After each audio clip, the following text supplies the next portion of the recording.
The Nile, the longest river in the world, a lifeline for over 250 million people. But today it's more than just a river, it's a fault line between development and survival. And at the center of this story is a dam, the Grand Ethiopian Renaissance Dam, or GERD for short.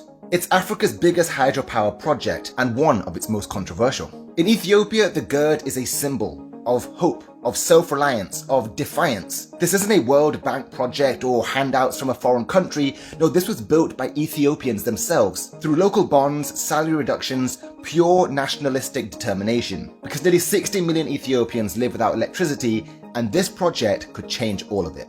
It's expected to double the country's power output, enough to light homes, run factories, and export electricity to neighboring countries like Sudan and Kenya. For Ethiopia, the GERD is more than just an infrastructure project. It's literally liberation. But downstream in Egypt, the story changes. Because for Egyptians, the Nile is more than just a river, it's survival. 95% of Egyptians' population relies on the River Nile. And with one of the world's lowest water per capita shares, any disruption could be a great concern. Egypt's rights to the water in the River Nile date back to some treaties signed in 1929 and 1959. These treaties were signed under colonial rule. The treaties awarded fresh water to Egypt and Sudan, completely excluding Ethiopia.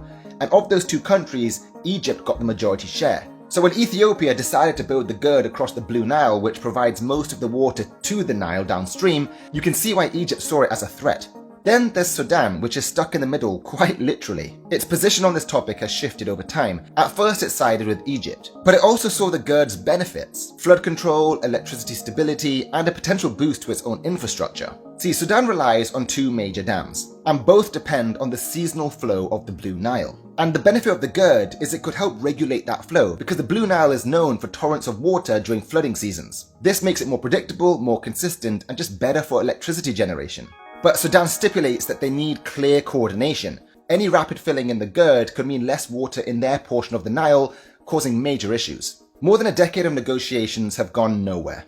The core disagreements? Ethiopia wants flexibility. Egypt and Sudan want legally binding contracts. Egypt wants the United Nations involved. Ethiopia says African problems need African solutions. And while diplomats argue, Ethiopia continues to fill its dam. Each year, a little bit more water, a little bit more tension. Could Ethiopia weaponize water?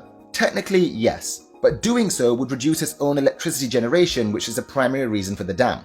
But still, Egypt and Sudan face real consequences. Loss of nutrient-rich silts that come with the river, a greater dependence on fertilizers, shrinking farmlands, and rising costs. This isn't just about water, it's also about power. If you enjoyed this video on Earth Explained, like, comment, share, follow, and I'll see you in the next one.